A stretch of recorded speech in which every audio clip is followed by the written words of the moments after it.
हे guys, Raghav Sharma music channel में आप सभी का स्वागत है। और मैं हूं आपका दोस्त राघव शर्मा। आज जो मैं टॉपिक लेकर आया हूं वो कंबाइंड टॉपिक लेकर आया हूं।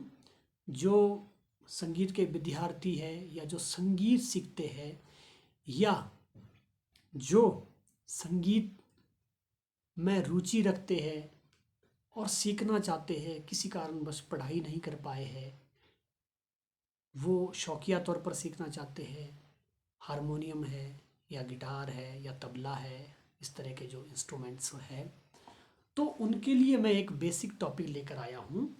ये टॉपिक संगीत के विद्यार्थी भी देख सकते हैं और जो संगीत से जुड़े हुए नहीं हैं, जिन्होंने संगीत नहीं सीखा है, जिनको संगीत के बारे में उतनी जानकारी नहीं है, लेकिन ईश्वर का दिया हुआ उनके पास एक अच्छा कंठ है, अच्छा गला है और वो इंटरेस्ट रखते हैं, तो उनके लिए मैं हारमोनियम के ऊपर आप कोई भी धुन है उसको निकालते कैसे है और उनमें कॉर्ड्स कैसे प्रयोग होते हैं उस पर बात कर रहा हूँ। ठीक है। तो बेसिकली हमारे संगीत में क्या होता है, हम बिल्कुल बेसिक लेवल से चल रहे हैं। हमारे संगीत में बेसिकली क्या है कि दो प्रकार के कॉर्ड होते हैं। वो कौन से होते हैं? मेजर और माइनर। अब आप कहेंगे कि इसका मेजर और माइनर का क्या रिलेशन है हमारी कोई भी धुन निकालने के लिए, या कोई भी आपका गाना आप हारमोनियम पर निकालते हो या गिटार पर निकालते हो, तो उसका क्या रोल है इसमें? उसका इसमें इस प्रकार से रोल है कि जब आप कोई धुन बजाते हो तो बीच में आप गाते हो तो बीच में कुछ फिलर भी तो भरते हो ना। कोई धुन है, बीच में कॉर्ड्स लगाते हो, नहीं तो गाना गाने के बाद क्या चुप हो जाओगे? उसके बाद ऐसा नहीं होगा ना। गाना गाओगे फिर बीच में पॉज दोगे तो पॉज में भी तो कुछ बजेगा ना आपका, कुछ कॉर्ड्स बजेंगे, कुछ ना कुछ तो बजेगा आपका उसमें, या धुन बजेगी। तो वो क्या बजेगा उसके ऊपर मैं बात कर रहा हूँ।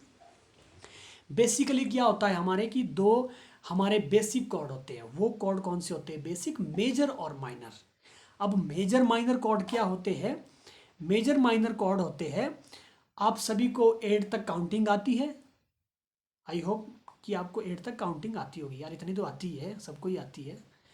तो 8 तक काउंटिंग आती है तो हम मध्य षड्ज का जो सप्तक है वहां से हम 8 तक काउंटिंग करेंगे, यानी जो है सा से लेकर हम जो है काउंट करना शुरू करेंगे। तो कैसे शुरू करते हैं चलिए देखते हैं, प्रैक्टिकली देखते हैं। 1 2 3 4 5 6 7 8, ये हो गया आपका।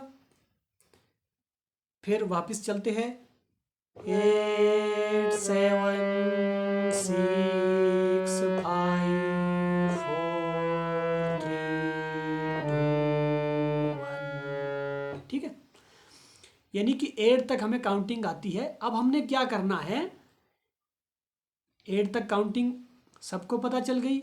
अब हमें क्या करना है कि 1 5 8। अभी 1 5 8 क्या है? ये मेजर कॉर्ड का फॉर्मूला है। 1 5 8 में क्या करना है कि पहला स्वर आपने एक नंबर का लेना है। एक नंबर का स्वर कौन सा है? क्योंकि मध्य सप्तक का मैं ऑक्टेव ले रहा हूं, तो उसमें शी साप आएगा। कोई भी स्वर आप कहाँ से भी लेते हो, किसी भी स्वर को सा मानकर आप फिर भी कॉर्ड बना सकते हो, लेकिन मैं बेसिक यहाँ पर बात कर रहा हूँ। तो सी शार्प का मैं षड्ज लूंगा। सी शार्प का षड्ज पहला स्वर है मेरा, और पांचवा स्वर है मेरा शुद्ध गा गद्धार। ठीक है, और आठवां स्वर है मेरा पंचम। अब ये क्या बन गया? षड्ज पंचम आपका संवाद जो है आपका क्या बन गया? कॉर्ड बन गया 1 5 8। अब इसकी साउंड भी सुन लीजिए, साउंड कैसी है। पहले हम इसको मेलोडिक रूप में सुन लेते हैं। ठीक है, हारमोनी और मेलोडी म्यूजिक के विद्यार्थियों ने तो पढ़ाई है ना। हारमोनी क्या होती है और मेलोडी क्या होती है? मेलोडी होती है ये, हारमोनी क्या होती है? जब आप एक साथ 3 कॉर्ड को बजाते हैं, तो ये हारमोनी मेलोडी हो गया। तो अब इसकी मेजर कॉर्ड की जो साउंड है वो कैसी है, इस पर ध्यान देते हैं। थोड़े कान अपने खोल लेते हैं। किसी ने साफ नहीं किया तो साफ कर लो, फिर नहीं तो फिर अच्छे से नहीं सुनाई देगा, फिर आपको लगेगा ये माइनर कॉर्ड बज रहा है। ठीक है, तो मेजर कॉर्ड बजाते हैं, और मेजर कॉर्ड कैसे बजाना है, 1-5-8 फॉर्मूला, यानी कि षड्ज पर 1 आएगा, 5 पर आपका शुद्ध गंधार आएगा और 8 पर आपका क्या आएगा, पंचम आएगा। तो चलिए ध्यान से सुनिए इस साउंड को, और अगर आप इसको मेलोडिक रूप में भी बजाते हो तो देखिए कैसे बनता है।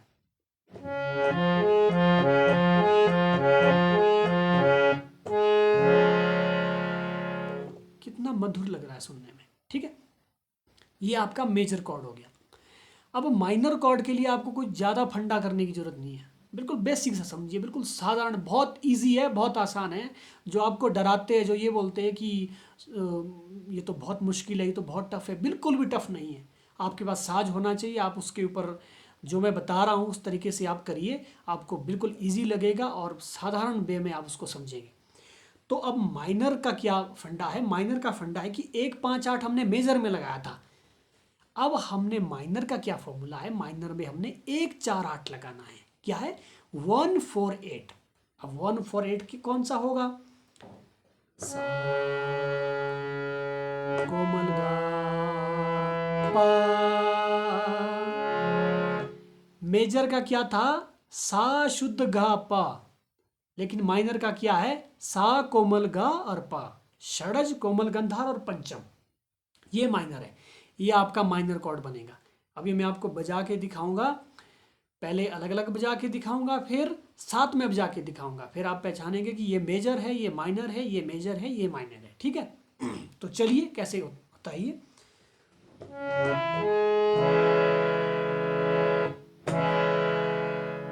साउंड को सुनिए, ये माइनर कॉर्ड की साउंड है। अब मेजर कॉर्ड्स की साउंड सुनिए,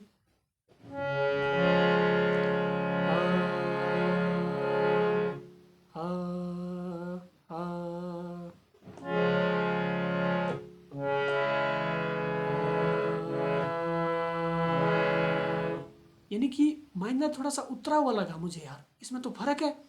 मेजर में थोड़ा सा चढ़ा हुआ है, आ, आ, आ, आ, आ, आ, ठीक है। तो ये मेजर और माइनर हो गया। अब मैं मेजर बजाता हूं, फिर माइनर, फिर मेजर, फिर माइनर।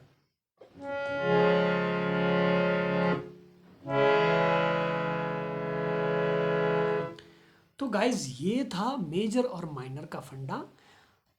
ये एग्ज़ाम में भी जो संगीत के विद्यार्थी पढ़ाई कर रहे हैं वो जानते हैं इस बात को कि मेजर माइनर का कई बार फॉर्मूला आ जाता है।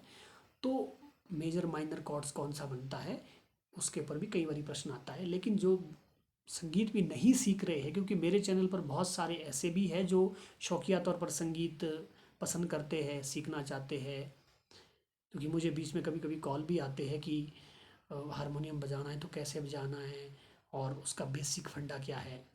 तो उसके ऊपर भी जितना मुझे टाइम मिलेगा मैं लेक्चर बनाऊंगा और बेसिक लेवल से उसमें बात करेंगे कैसे धुन को निकालना है। क्योंकि उसको देखो, एक बात आप बिल्कुल ठीक से समझिए कि ज़रूरी नहीं है कि संगीत वही गा सकता है जिसने संगीत विषय पढ़ा हो, ऐसा बिल्कुल भी नहीं है। बहुत सारे ऐसे आप देखेंगे अपने आसपास जिन्होंने संगीत बिल्कुल नहीं सीखा लेकिन वो बहुत अच्छा गाते हैं, यानी कि उनसे भी अच्छा गाते हैं जिन्होंने संगीत सीखा है। तो ये क्या फंडा है भाई। तो ये सारा काम है सेंस का काम।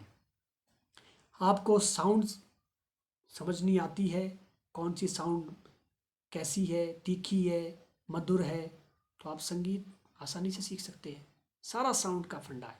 तो जब आप कोई धुन निकालते हो तो उसमें भी यही फंडा लगता है कि कौन सा नोट ऊपर का नोट है, किसी गाने में कहाँ से उठ रहा है, ये चीज़ पता होनी चाहिए, कौन सा गाना कहाँ से उठ रहा है, पहला नोट कहाँ लग रहा है, फिर वो कितना डाउन आ रहा है।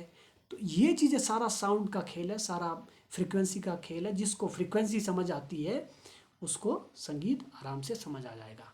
तो मुझे उम्मीद है कि आपको ये छोटा सा लेक्चर और अच्छा लगा हो और बेसिक सा लेक्चर है। अपने भाई बहनों तक भी ज़रूर शेयर करें जो संगीत सीखना चाहते हैं या जिनको मेजर माइनर में समस्या होती है, या जो संगीत पढ़ रहे हैं फिर भी उनको मेजर माइनर में समस्या होती है कि मेजर माइनर का फंडा क्या है।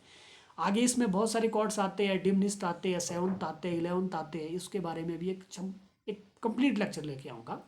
और उसमें बताऊंगा कि जैसे आपके महाभारत रामायण वगैरह में जो बीच में जो पीछे से जो फिलर बज रहा होता है, बैकग्राउंड म्यूजिक होता है, उसमें जो जैसे डरावना कहीं सीन चला हुआ, कहीं डेथ हुई है या कहीं युद्ध हो रहा है, तो उसमें किस प्रकार के कॉर्ड प्रयोग होते थे। तो वो सारा कॉर्ड का खेल है, सारा जो डराने वाली ध्वनि जो हमारे को बिल्कुल अचंभित कर देती थी, तो वो सारा कॉर्ड का खेल है, पूरा संगीत का खेल है दोस्तों, सारा संगीत का खेल है। संगीत निकाल दो जीवन में से तो सारी चीज़ खत्म हो जाएगी। इसलिए संगीत लाइफ में बहुत ज़रूरी है। संगीत के बिना जीवन नहीं है। आपकी लाइफ में साउंड्स के बिना कोई कम्युनिकेशन नहीं है। तो मुझे उम्मीद है कि आपको आसानी से सारी बातें समझ आई होगी। Bye bye, take care.